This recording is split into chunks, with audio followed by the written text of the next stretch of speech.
You're with Julian on the brown note, and a message to the Australian Labor Party. Do not under any circumstances sack Anthony Albanese as leader. So I did a piece last week on why I thought the campaign for the Voice should be cancelled, and I guess there's an upshot there, which is the idea that Anthony Albanese's tenure as Labour leader will be so tarnished by any failure in that. And I'm completely for the Voice and Indigenous recognition in the Constitution, but I said that the damage being done by how badly it's being campaigned, and Albanese is such a terrible campaigner, there's been no focus that has fomented the specifics in the mindset of the Australian public who would vote for it if they actually understood it. And the right-wing news media has gone nuts in, dragging out everything they can and allowing a lot of lies to foment around it. But there is the end game here is that, Albanese is so weakened that he's attacked by factional people. For a start, can we stop having political leaders having to campaign for the entire duration that they're in power? The idea of the election campaign has morphed in America and Britain and probably lots of other countries into the fact that you are permanently campaigning the entire time you're in. This is by designation. This is so that you can't affect meaningful change when you're in power because you're constantly looking over your shoulder. We have had a ridiculous paradigm in Australia since Johnny Howard left. When he was defeated, Kevin Rudd took over. He lasted a couple of years. Gillard took over and lasted a couple of years. Kevin Rudd took back over. Tony Abbott won. He lasted a couple of years. Malcolm Turnbull got in, lasted a couple of years. Scott Morrison came in and lasted a couple of years. This is ridiculous. This is an obscenity that this is continuing to happen. But it is for design. And one of the main reasons is to stop any meaningful change, particularly if you're in Labour, any meaningful economic change to what has become an incredibly unfair system under the Liberal Party. And if Labour had a leader that was in power for a long period of time, the idea that the public would wed themselves to him and support the removal of things like franking credits and negative gearing for 6 properties and all of the other elements that make this country now so unaffordable to live in. And the Murdoch press and 2GB and Channel 7, 9 and 10 are all over this stuff.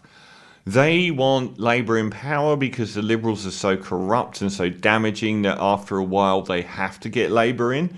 But they want Labour to be as weak as possible, so they would definitely be pushing to punish Albanese for the failure of the Voice if that happens. And it's a distraction to the public of Australia to continually do this. To have leaders that are only in power to campaign to win the next election and to be one step away from being removed from power. It was the biggest mistake that Labour ever made, getting rid of Rudd the way that they did. It set in path a series of removals that has gone 1, 2, 3, 4, 5, 6, up to 7. If it happens to Albanese, you will be committing the biggest mistake that you could possibly do if you're the Labour Party. So stop this. Allow a leader to run the full term. Stop the factionalism of the parties where there's like in Labour there's this factionalism between the left and the right. In the Liberal Party, the dominant force is the populist right, even though they're the minority. They have all their friends from Ben Fordham to the Murdoch press looking out for them and promoting their agenda. And the other thing is, why is it when the Liberal Party get elected, they pretend to be Labour all the way up to the election and say, we're going to look after public health care, we're going to look after women that look after children, we're going to do... And they come in and they're fully themselves. Whenever we vote Labour in, they decide after we vote them in to become more like the Liberal Party. The Liberal Party don't become more like Labour when they're in power. I voted for the Labour Party. So, Anthony Albanese, why aren't you being more like the Labour Party? We won. We defeated them numerically. Give us what Labour wants. Stop trying to be this light version of the Liberal Party.